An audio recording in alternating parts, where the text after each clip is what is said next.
Vamos orar pelo preletor da noite. É o papai Tiago Panzariello que vai ministrar a palavra. Eu quero convidar o pastor William para orar pelo Tiago Panzariello e também, pastor William, incluir nessa oração, eu quero pedir aos irmãos, chega-me essa informação, Rony, Deus abençoe, obrigado pela informação, isso é importante. Oração em favor da Larissa. A Larissa, ela é neta do presbítero Felisberto Labarba. A Larissa apresentou uns desmaios, irmãos, inexplicáveis. Os médicos ainda não sabem as causas ou a causa dos desmaios. Os médicos estão investigando e a Larissa deu entrada no CTI por conta desses desmaios. É uma jovem adolescente e nós pedimos aos irmãos que nós façamos essa oração agora em favor da saúde da Larissa, neta do presbítero Felisberto Labarba. Apresentaremos também o presbítero Tiago, que estará ministrando a palavra de Deus. Pastor William. Oremos. Santo de Israel, bendito é o teu santo nome para todos sempre, porque tu reinas, Senhor, e tu habita dentro de cada um de nós. Amado, tu ouviu agora um pedido de oração da Larissa, que tem desmaiado, Senhor, encontra-se internada. Te pedimos nesta noite, Pai, que é uma casa de oração. Em nome de Jesus Cristo, teu Filho, aonde estiver a Larissa, Senhor, aonde estiver a Larissa, que a tua mão forte, Pai, que o teu braço longo venha alcançar essa menina, Pai, tocar no mal que tem atingido a saúde da Larissa. Senhor, começa a tocar nela da cabeça, a planta dos pés, vai tirando todo o mal, Senhor, tudo aquilo que tem tirado a saúde dessa jovem. Amada, era para estar na igreja, era para estar dentro de casa, junto dos seus, mas encontra internada, Senhor, com um problema que os médicos ainda não solucionaram. É um desmaio, Pai, que ninguém entende, mas como Tu nos conhece por dentro e por fora, Tu nos sonda, Tu nos esquadrinhas, Tu nos conhece muito bem, Tu sabe aonde está este mal, e mal aonde Tu estiver alojado agora, é uma ordem, em nome do Senhor Jesus Cristo, vai saindo agora em nome de Jesus Cristo,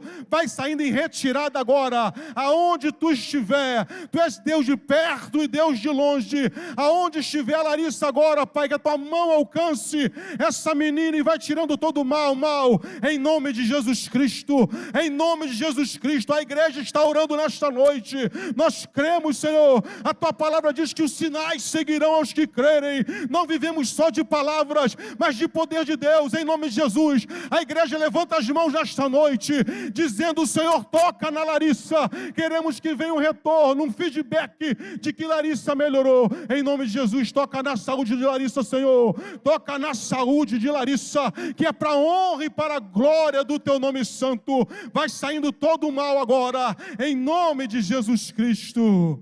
Viemos aqui te adorar, te bendizer, já cantamos hinos de louvores a ti, de adoração, viemos entregar a ti o nosso melhor, Pai, porque viemos cultuar o teu santo nome. Já oramos por enfermidade, oramos pelas crianças, e agora o teu filho, Senhor, o presbítero Tiago, que apresentou o Tales nesta noite, vai trazer a palavra do teu coração para o nosso coração. Usa ele nesta noite com poder e grande glória. Queremos ouvir a tua voz nesta noite, abrimos o nosso coração nesta noite para ouvir aquilo que tu queres falar conosco, que possamos sair daqui transformados nesta noite, que recebamos nesta noite uma carga de 220 golds para perecer essa semana. Amado, usa nesta noite, transforma a vida nesta noite, que esta palavra venha nos curar nesta noite, que esta palavra venha nos sarar nesta noite, que esta palavra venha nos sacrificar nesta noite, que esta palavra venha cicatrizar feridas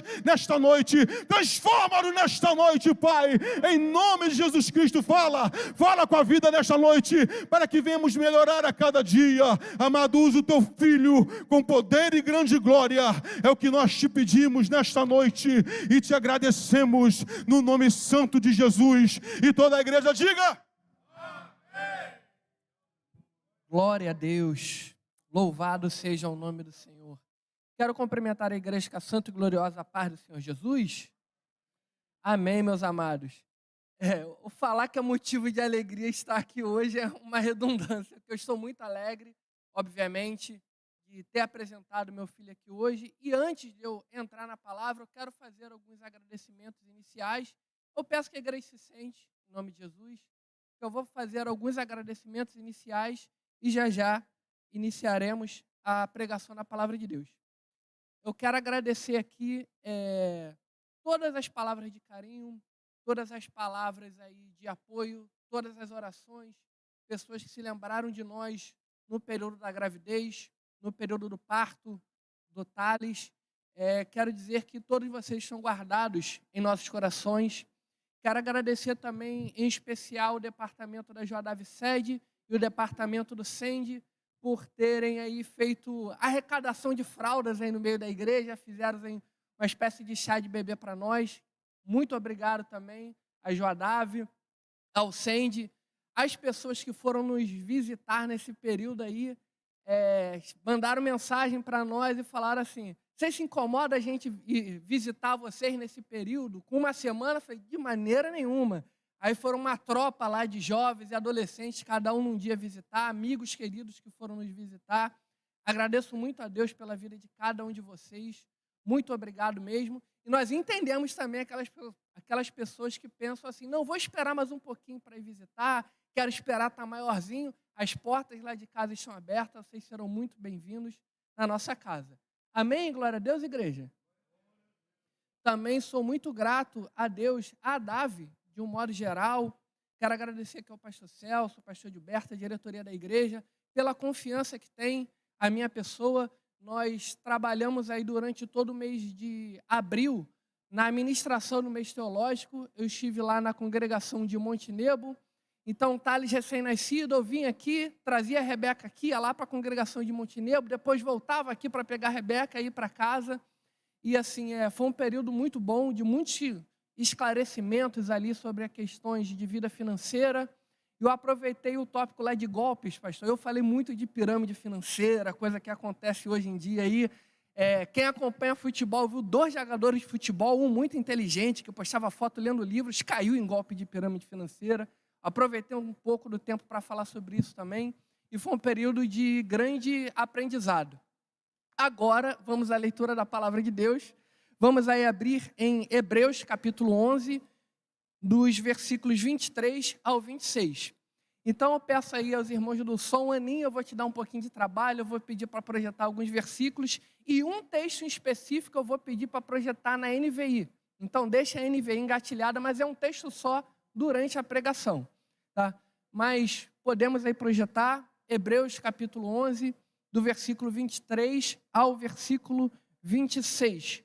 Vamos ler mais uma vez, meus amados? Eu leio 23, os irmãos leem 24 e assim por diante. Diz assim a palavra do Senhor.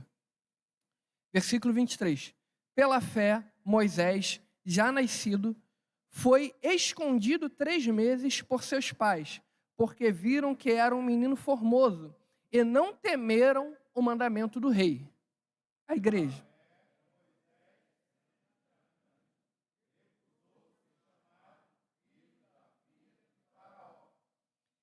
Escolhendo antes ser maltratado com o povo de Deus do que por um pouco de tempo ter o gozo do pecado.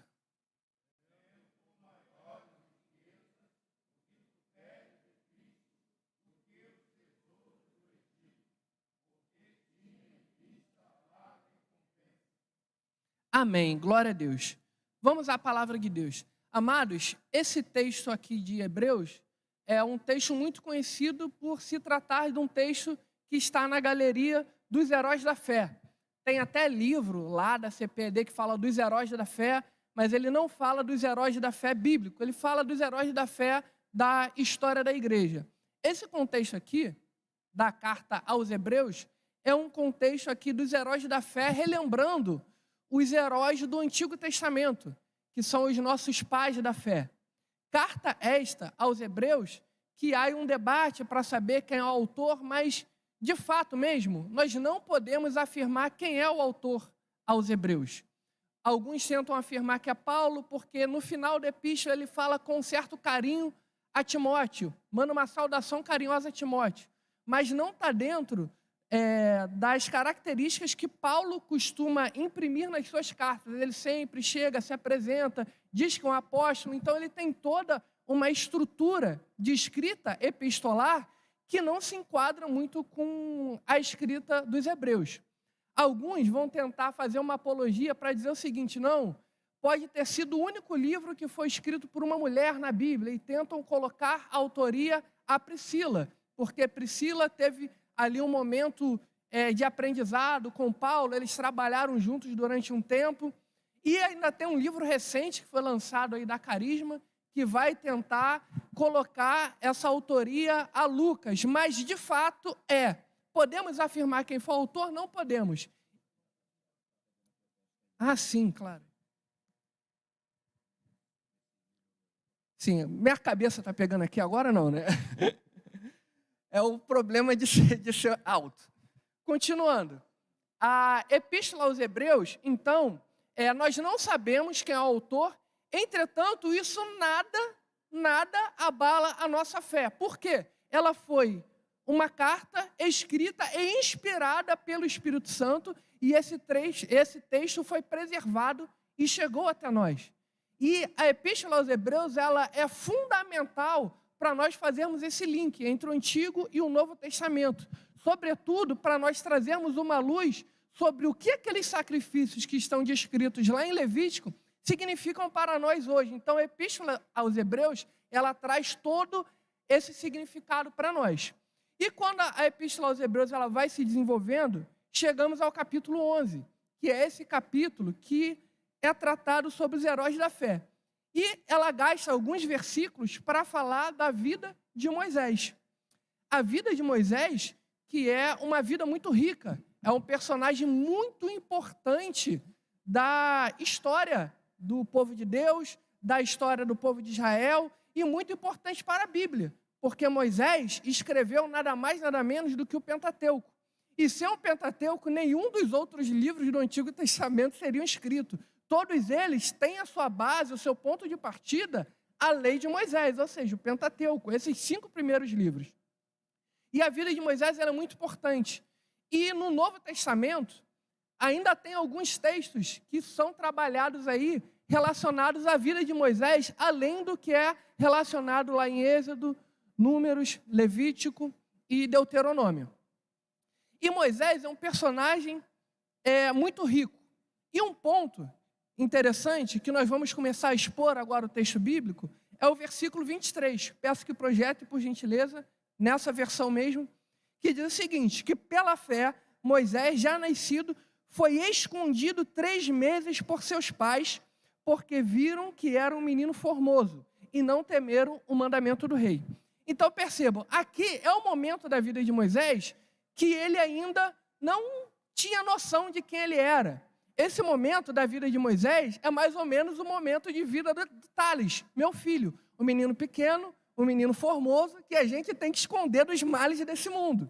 Então Moisés, nesse contexto que Moisés nasceu, veio um decreto do faraó pedindo para matar todos os meninos hebreus, menores aí de 2 anos. E pediram ali também para as parteiras matarem todos os recém-nascidos. E ali a família de Moisés, desobedecendo a ordem do rei, guardou aquele menino. E aquele menino foi guardado. Então perceba, esse momento é o momento da vida de Moisés, o qual ele não tinha escolha, que os pais fizeram uma enorme diferença na vida deles. E eles desobedeceram o mandamento do rei. E esse ponto é um ponto fundamental, desobedecer o mandamento do rei. Porque quando nós olhamos os dias de hoje, tudo está se desenhando para que se criem leis para atacar nós cristãos, para que a nossa pregação venha a ser coibida, para que a nossa pregação venha a ser, inclusive, criminalizada e que o nosso discurso seja punido com prisão. Assim como foi no Antigo Testamento, assim como foi no Novo Testamento. Mas percebam, sempre quando há uma lei humana e tem uma lei divina, nós, como servos de Deus, temos o dever moral de colocar a palavra de Deus acima de qualquer lei humana. Porque para nós a palavra de Deus ela é soberana e maior do que qualquer lei humana possa legislar e qualquer decreto humano possa vir sobre nós. e pagamos o preço que tivermos que pagar para obedecer a palavra do Senhor. E os pais de Moisés tiveram essa consciência e desobedeceram essa ordem. Guardaram o seu filho. Não o entregaram, não permitiram que ele fosse morto. E aqui o texto está na voz passiva, ou seja, Moisés, ele foi escondido. E tem um trecho interessante, que é o seguinte, que é em Êxodo, capítulo 2, versículo 6. Peço que projetem, por favor. Êxodo, capítulo 2, versículo 6. Perfeito. E abrindo-a, viu o menino, e eis que o menino chorava, e moveu-se de compaixão dele, e disse: 2 meninos dos hebreus é este. Quando Moisés ele foi escondido pela sua família, teve um momento que os pais dele, melhor dizendo, a irmã dele, pegou Moisés, colocou ele dentro de um cesto e colocou ele no rio Nilo. E o rio Nilo, teve um momento que ele chegou, aquele rio, as águas do rio levaram o cesto de Moisés até o palácio do faraó. E ali a filha de Moisés, vendo aquela situação, viu o menino, viu que o menino era formoso e entendeu que aquele menino era dos hebreus. E em nenhum momento ela pegou aquele menino e falou assim: nossa, menino bonito, foi um presente da divindade egípcia para mim. Por mais que eles entendessem e encarassem o Nilo como uma divindade, ela sabia que aquele menino era dos hebreus e decidiu adotar aquele menino. E quando Moisés ele foi sendo criado, peço por gentileza que projetem Atos, capítulo 7, versículo 22. Livro de Atos, capítulo 7, versículo 22, que diz assim: e Moisés foi instruído em toda a ciência dos egípcios, e era poderoso em suas palavras e obras. Então, quando Moisés ele foi crescendo, ele cresceu no palácio do Egito. Ele cresceu no meio da realeza. E tudo que ele aprendeu ali dos egípcios, ele aprendeu da ciência dos egípcios. Ele aprendeu a cultura dos egípcios. Ele aprendeu sobre a linguagem dos egípcios. Ou seja, tudo que era pertinente à cultura egípcia, Moisés ele aprendeu. E o interessante é que ele sabia que aquele povo que estava sendo escravizado era o seu povo. Aquele povo que estava sendo escravizado pelos egípcios era o povo dele. De modo que, percebam, a própria filha do faraó sabia que Moisés era um hebreu, e o Moisés, ele sabia que aquele povo que estava sendo escravizado era um povo dele. E quando nós analisamos toda a cultura egípcia, e vamos analisar o Pentateuco, não tem nenhum traço da cultura egípcia no Pentateuco. Porque tudo aquilo que os egípcios entendiam sobre criação de mundo e sobre divindades não está presente no Pentateuco.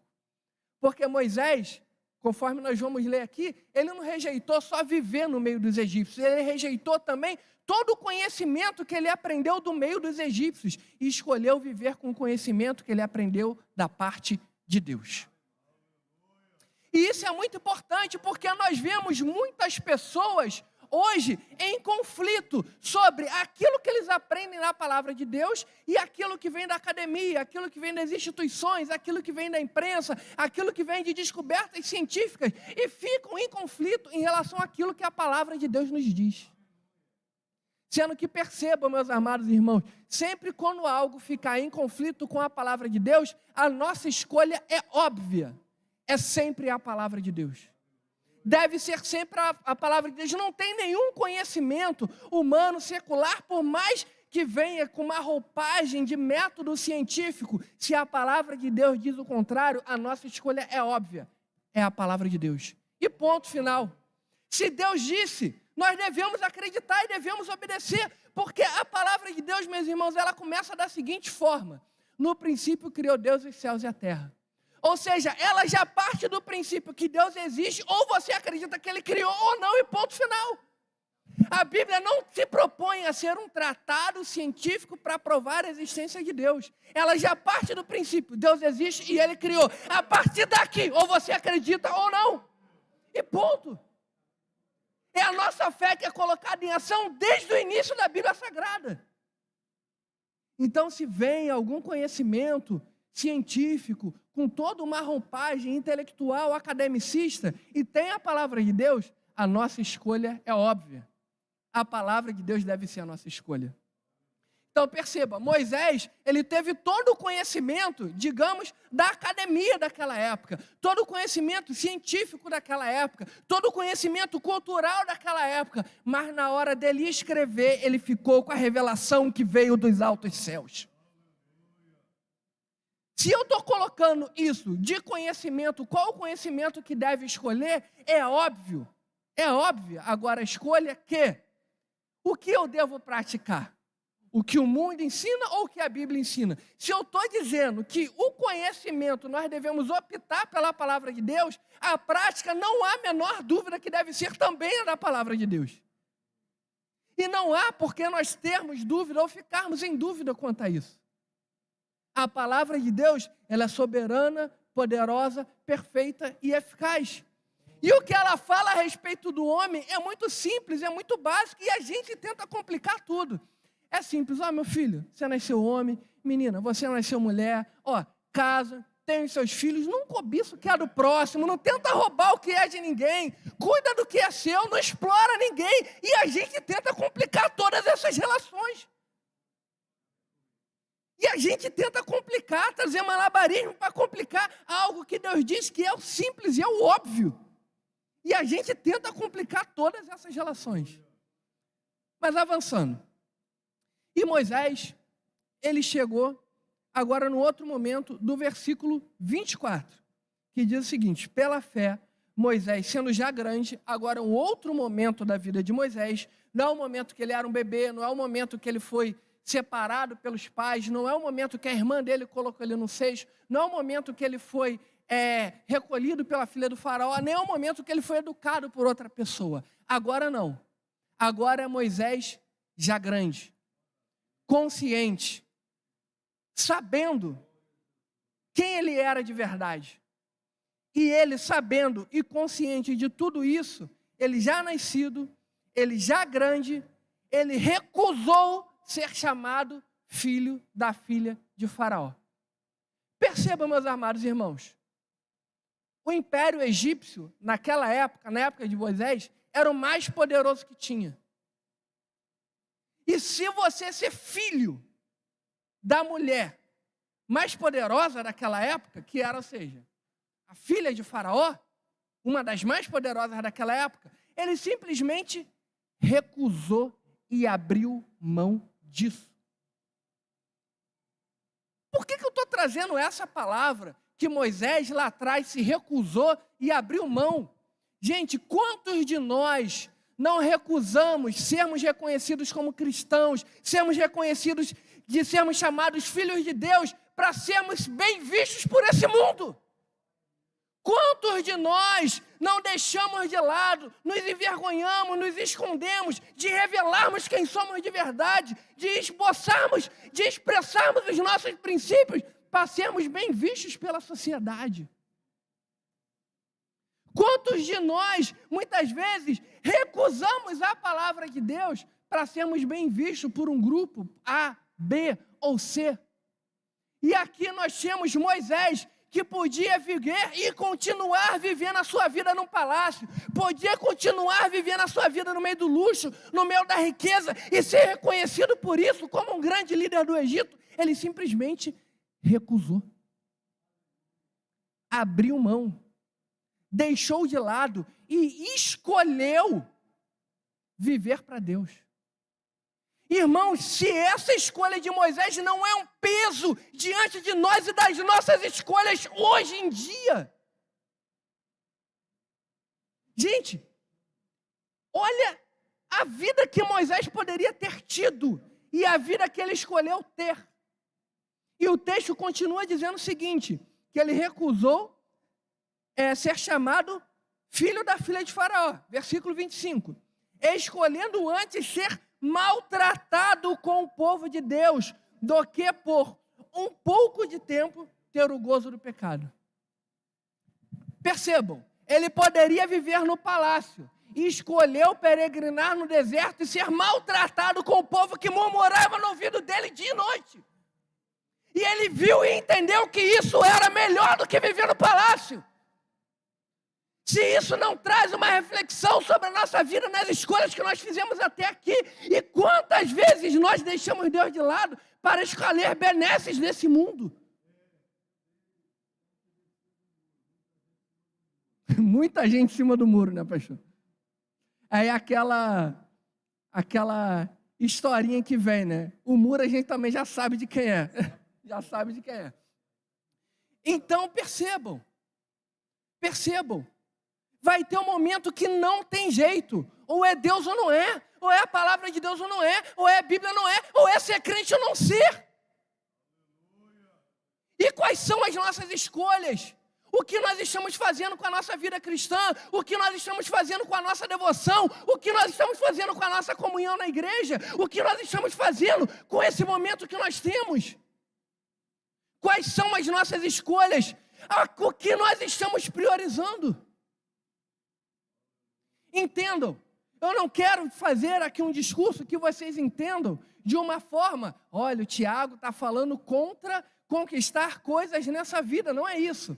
Hoje em dia nós vivemos num tempo que se eu estou falando A, eu tenho que explicar A mais B, o porquê não C, e o resultado C para ninguém levar para um outro caminho.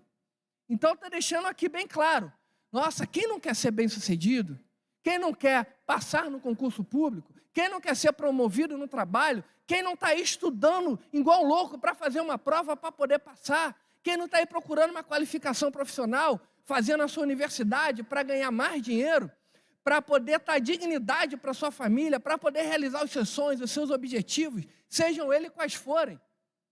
Mas entendam, se chegar um momento que você deva fazer uma escolha, a escolha por Cristo é a escolha mais óbvia.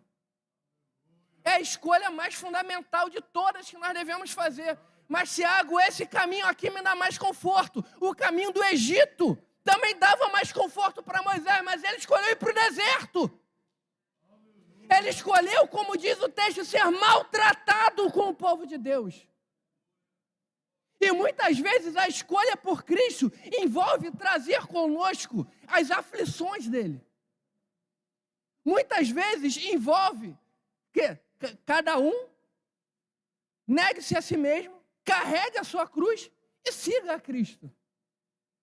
Ou seja, ao invés de eu trazer um ditado popular, cada um sabe onde o calo aperta, cada um sabe a cruz que carrega, para trazer um ditado mais cristão. Você sabe o peso da sua cruz. Ah, Tiago, você não sabe o que eu passo. Você não sabe da minha dor, você não sabe da minha dificuldade. Irmãos, com Cristo é melhor. Eu quero trazer aqui uma escolha que parece ser óbvia, mas quantas pessoas nesse mundo de informações, que vê uma enxurrada de informações, uma enxurrada de redes sociais, de informações que tem, você olha no TikTok é uma coisa, Instagram, aí Twitter, YouTube, e a televisão, e a TV a cabo, e a TV aberta, e cada um está falando uma coisa diferente, e você fica perdido no mar de informações. Eu quero colocar para vocês um farol diante desse mar de informações e mostrar o caminho é esse, a escolha é essa. O mundo é um mar bravio, é um mar revolto, é repleto de aflições. Ei, a escolha por Cristo é a melhor escolha possível. Entendam, a escolha por Cristo é a melhor escolha possível. Aqui que está a chave. Não por causa do que vai acontecer nessa vida. É um texto que eu falo em quase toda a pregação. Se eu espero de Cristo tudo dele, somente nessa vida, eu sou o mais miserável dos homens. Se eu estou esperando de Cristo somente nessa vida, Senhor, eu quero coisas para aqui, eu quero para cá, quero com providência nisso, eu quero com providência com aquilo outro. Eu também oro assim o tempo todo. Agora chegou-se um filho, eu falo, Senhor, meu Deus, e agora como é que vai ser? Mas entendam, a grande chave é não aquilo que Cristo vai fazer por nós nessa vida, mas é aquilo que Ele pagou na cruz para nos dar a eternidade. O negócio todo é lá, não é aqui. Não é aqui, não é nessa vida, não é agora, é na eternidade. estou vindo aqui hoje, no meio dessa loucura que é esse mundo hoje, para falar de eternidade? Sim, porque é a nossa maior esperança. Onde é que está a nossa esperança, meus irmãos? Quantas vezes nós cristãos erramos a fazer da política a nossa esperança, mas Cristo é a nossa esperança. A nossa esperança é Ele, a nossa esperança vem dEle, e a redenção que nós estamos esperando não é para essa vida, é para a eternidade. Eu vou trazer uma analogia aqui, que é bem simples, bem simples. Espero que eu não vive o meme daquela menina lá do iPhone, né? Baixinho no 11 tem que ir no 10. Não é isso. Até porque eu não estou falando de coisas dessa vida. Mas percebam. Eu tenho rinite alérgica. Quem aqui tem rinite alérgica? Levanta a mão. Olha aí. Uma coisa que toda pessoa com rinite adora fazer. Me corrijam. Tomar banho quente. Fui no alergista. Crises de rinite, meu nariz coçando, espirrando o tempo todo. O chão do meu setor lá, não conhece, é um carpete e fechado com ar-condicionado, maravilha de Deus. Está lá. Aí, fui no alergista, a primeira recomendação que o alergista me deu. Sabe qual foi? Corta banho quente da sua vida. Corta. Eu falei, mas e no frio? Banho frio. Pô, mas no inverno, banho frio. Pô, mas por quê? Eu não posso começar quebrando o gelo da água, dar um morninho. Ele falou, não, é banho frio. E aí eu comecei a fazer testes. E entendam, gente, para se criar um hábito são 40 dias. Pode parecer muito. Tiago, eu não tenho um hábito de leitura. Passa 40 dias lendo. Você vai ter o hábito de leitura.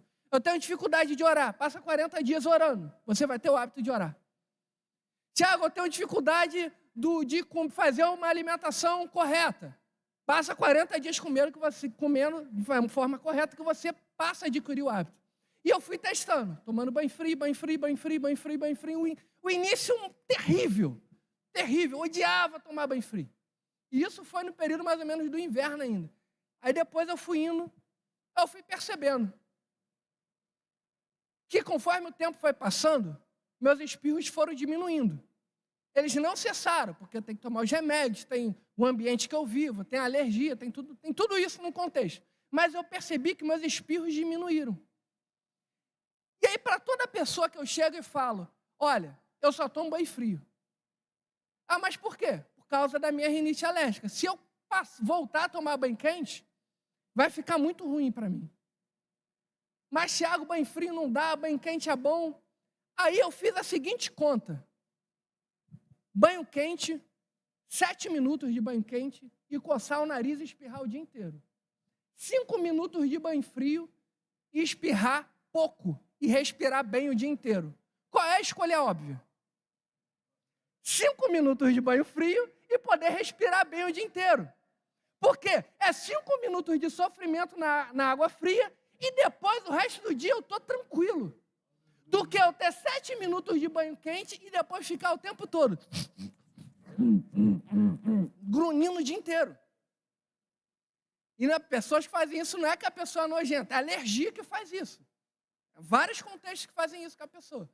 Aí eu percebi que eu tomei um banho frio, eu fiz essa conta, eu falei, vale a pena eu sofrer pelo banho frio e respirar melhor, do que eu ter 7, 10 minutos de banho quente e ficar sofrendo o dia inteiro.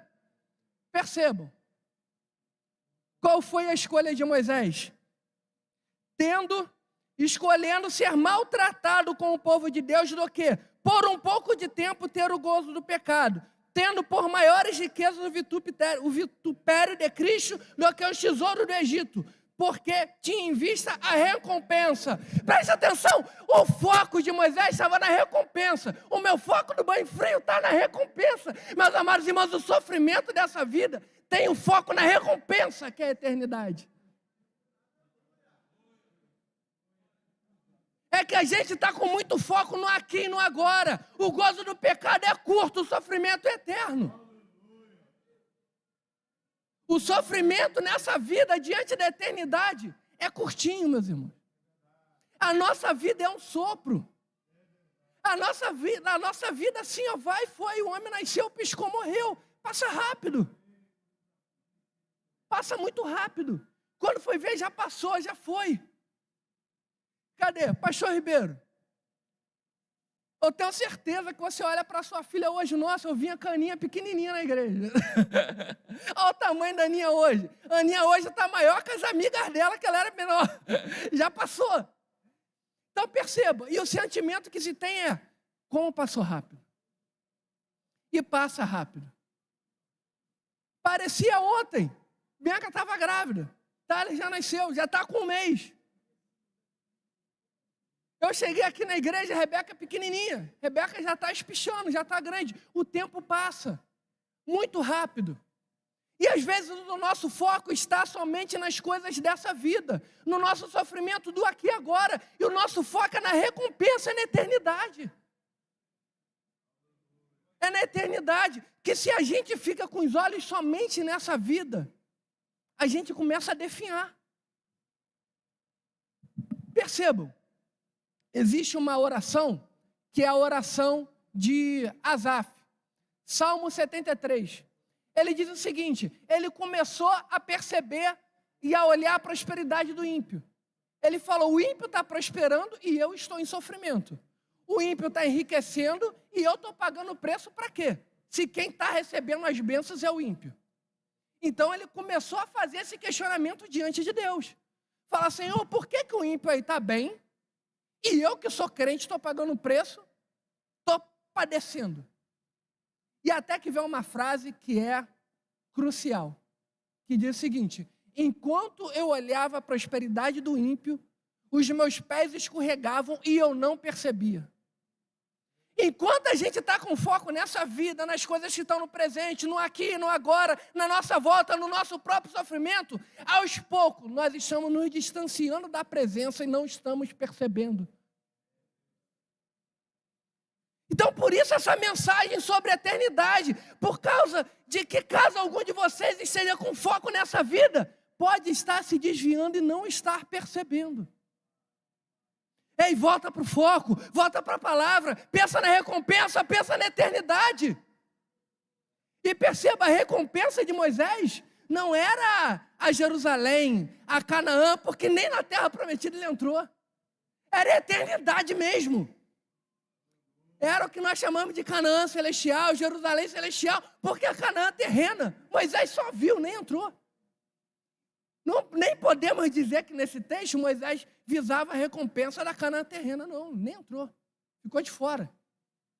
Mas na Canaã celestial, ele estará lá, e encontraremos com ele lá, e falaremos, Moisés, como foi bom o seu exemplo, eu li a sua história, eu vi no herói da fé. Glória a Deus, aleluia! Alabandara Shui, canta Alabandara Saba. O nosso foco é na recompensa, na eternidade.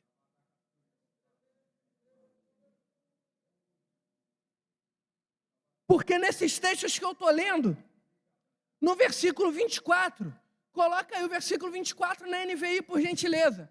Tem a palavra que é recusa. Moisés recusou viver pelos prazeres desse mundo. E a analogia que o escritor aos Hebreus faz é que ele recusar viver no Egito foi recusar o prazer do pecado. Pela fé, Moisés, já adulto, recusou ser chamado filho da filha de Faraó. Recusou, ele deliberadamente pensou, raciocinou e escolheu. Vale mais a pena sofrer e ser maltratado com esse povo e conquistar a eternidade do que viver no Egito como um príncipe. E dentre toda a simbologia bíblica, nós sabemos o que o Egito representa. O mundo. E nós queremos viver como príncipes nesse mundo. E nós queremos todas as bênçãos, tudo aquilo que esse mundo pode nos dar. Entenda, eu vou trazer aqui 2 questões para vocês. E espero que os irmãos entendam perfeitamente ambas. Vai um pouquinho de um testemunho pessoal. Eu falo, o que seria da minha vida, o que seria de mim, se não fosse Cristo? poderia ter virado a estatística, ter virado mais um. Sendo que Deus tem feito coisas na minha vida. E dentre essas estatísticas, vem muita coisa de conhecimento acadêmico e humano que foi dito a respeito da minha vida. Primeiro, eu adolescente, eu precisei fazer tratamento psicológico por alguns problemas que eu tinha. E ali era um tratamento com psicólogo público. Era lá no Hospital Universitário Pedro Ernesto. E mesmo assim eu não pude ficar muito tempo, porque eu fiquei lá como estagiário. O estágio dela acabou e meio que o tratamento terminou. E nesses tratamentos psicológicos que eu fiz, foi até muito bom, conversava ali e tal, mas ela deu um laudo. Esse laudo não veio para mim, menor de idade. E eu só fui saber desse laudo tempos depois, quando veio que no meu casamento, só para explicar para os irmãos, eu fiz uma espécie de revista que lá conta um pouquinho da nossa história, né? E ali tem os depoimentos de algumas pessoas. E quando chegou essa revista, tinha um depoimento de uma tia minha lá, de 2, 3 linhas. E nesse depoimento da minha tia, de 2, 3 linhas, está escrito lá: o psicólogo uma vez disse que ele nunca ia querer casar, por causa dos problemas que ele tinha na adolescência. Está lá no laudo, que eu nunca ia querer casar. E eu fui saber disso depois de casado. Laudo, conhecimento acadêmico. Mas diante da palavra de Deus, é nada. É nada. Outro laudo, também eu no Hospital Universitário Pedro Ernesto. Por incrível que pareça, pode não parecer, eu fui no endocrinologista porque eu não crescia. Eu era muito pequeno. Eu tinha 15 anos e eu tinha ali a aparência de uma criança de 11, 12. Aí eu era muito mirradinho, muito pequenininho, muito magrinho. E eu fui lá no endocrinologista para ver. Minha mãe foi lá, minha mãe está ali atrás, para ver. Esse menino não cresce. Esse menino está uma coisa de errado, ele não está crescendo. Aí o médico falou: não tem problema não. Está dentro do crescimento normal dele. Quando chegar com 16 anos, ele vai espichar. E foi de fato o que aconteceu. Mas não é sobre isso que eu quero falar. Chegou lá, foi detectado que eu tinha algo chamado varicocele. Alguém sabe o que é? Varicocele? Varicocele é tipo uma varize que dá no testículo, em volta. Ou seja, aquilo ali pode causar infertilidade. E pode ser que a pessoa que não faça a cirurgia, ela não tenha filhos.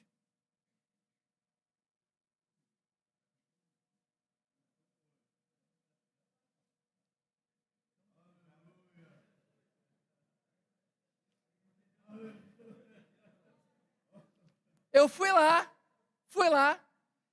e falaram: não, você tem que fazer alguns exames. Fiz os exames, tal. Falaram: você vai ter que passar por uma cirurgia. Fiz a cirurgia. Percebam, fiz a cirurgia. Aí quando chegou lá, para o pós-cirúrgico, cheguei lá, o médico falou: e aí, Thiago, sumiu? Eu falei: ó, acho que não sumiu não. Com 2 dias eu senti de novo. Ele falou: é um médico muito sem graça. Eu lembro o nome dele até hoje, doutor Fernando. Falou para mim, tinha a característica, ele falava muito baixo. Ele falou assim: seu caso é um caso raro, e a gente acabou não batendo o ultrassom, e ele tinha a sua varicocele, tinha 2 caminhos, a gente rompeu um só. Você vai ter que fazer a cirurgia de novo. Eu falei: eu não vou fazer a cirurgia. Foi muita dor, uns exames muito humilhantes que você faz, e eu com 16 anos eu falei o seguinte: eu não vou fazer mais essa cirurgia. E se for da vontade de Deus me dar um filho, Ele vai dar. Anos depois, estou aqui com 2 para a glória de Deus. Eu tenho 2 para a glória de Deus. Sem fazer tratamento, sem tomar remédio, sem nada. E Deus fez. Eu quero dizer, se Deus quiser fazer coisas nessa vida, Ele vai fazer. Se Deus quiser fazer milagre, Ele vai fazer. Se Deus quiser mudar a história, Ele vai mudar. Ele vai fazer.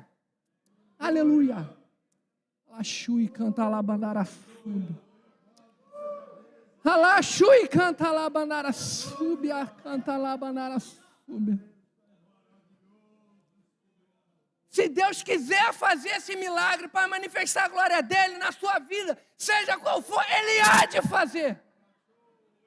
Alá, sube, alá, bandara, sube. Não tem conhecimento acadêmico, não tem laudo médico, não tem palavra do mundo, não tem nada. Tudo vira pó diante do Senhor. Alaxuia, canta lá, bandara, sube. Alaxuia, canta lá, bandara, sube. Entendam, meus amados irmãos. Entendam. E se Deus não fizesse, ainda era motivo para glorificar, porque o principal ele já fez, morreu na cruz para me salvar. E a recompensa maior é a eternidade. Eu compartilhei a alegria quando Deus faz coisas nesse mundo. Mas eu estou querendo dizer também que se tem alguma área que ele não fizer, alguma cura que não vier, algum parente que não melhorou, algum milagre que não aconteceu, entendam, ele é sabedor de todas as coisas e o nosso local é na eternidade. Aleluia! Aleluia! Glória, glória a Deus! Alabanara sube. Aí a pergunta que eu quero fazer: quanto vale a escolha pela presença de Deus? Tem algum preço que pode ser pago pela presença de Deus na sua vida? Tem algum preço que alguém pode chegar e pagar e para falar, não, eu quero isso aí também, eu te dou dinheiro, me dá isso, eu quero isso? Ou melhor, alguém chegar e falar, ó, para você ser aceito aqui, nesse grupo aqui, você tem que negar isso aqui. Vale a pena esse preço? Vale a pena viver no palácio do faraó do Egito e abandonar a palavra de Deus? Moisés fez a escolha dele. Nós estamos fazendo as nossas escolhas aqui. E eu percebo qual é a nossa escolha. Eu digo, qual é a nossa escolha? Se tem alguém em dúvida, não tenha mais dúvidas. Qual é a escolha? Que ela é óbvia. Que é a eternidade. Que é a presença de Deus. Eu vou terminar com 2 versículos. Salmo 84, 10. Por gentileza. Projete aí. Salmo 84, 10. Aleluia. Porque vale mais um dia nos seus atos do que em outra parte 1000. Preferiria estar à porta da casa do meu Deus a habitar nas tendas da impiedade. Mais vale um dia na presença de Deus do que 1000 em outros lugares. Entendo, esse 1000 aqui, ele está querendo trazer um número grande, exagerado. Mas se nós formos refletir a fundo, o que ele está querendo dizer é o seguinte: mais vale um dia com Deus do que todo o resto da minha vida em outro lugar. O salmista Asaf, ele chegou a dizer o seguinte. Ele chegou e disse o seguinte: quando eu entrei na casa do Senhor, eu entendi o fim dos ímpios e entendi o fim dos justos. Quanto a mim, bom é estar na presença do Senhor e vou adorar o nome dele. Qual é o fim dos ímpios? Qual é o fim dos que escolheram viver no palácio do Egito? Qual é o fim daqueles que escolheram os vitupérios de Cristo? Qual é a recompensa do que escolheram o Egito e qual é a recompensa dos que escolheram o vitupério de Cristo? A recompensa é clara, a escolha é óbvia.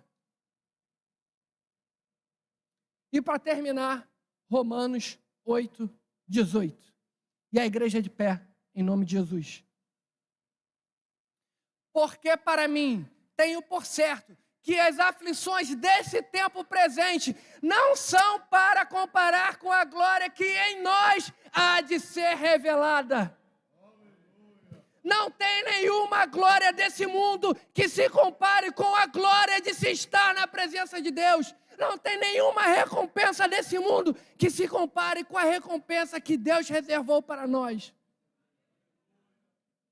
A escolha é óbvia, meus irmãos. A escolha é óbvia.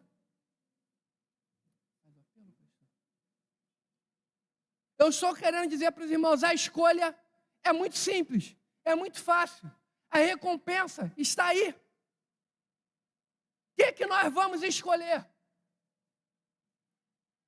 Viver no palácio do Egito ou escolher os vitupérios de Cristo? Escolher o povo de Deus ou escolher um momento o gozo do pecado? A escolha está posta diante de nós. Tem um momento, quando Deus está tratando o seu povo no deserto, Ele manda o povo subir no Monte Ebal e manda o povo subir no Monte Gerizim. Manda subir no Monte Ebal e profetiza as maldições. Manda subir no Monte Gerizim e profetiza as bênçãos de Deus. E Deus diz, eis que eu coloco diante de vocês a bênção e a maldição. E Deus dá a dica, escolhe, pois, a bênção. E aqui eu quero fazer uma pergunta para aqueles que entraram por essas portas e ainda não firmaram o seu compromisso com Cristo. A oportunidade para fazer a sua escolha está aberta. Qual é a sua escolha? É viver nos palácios do Egito ou é viver o vitupério de Cristo?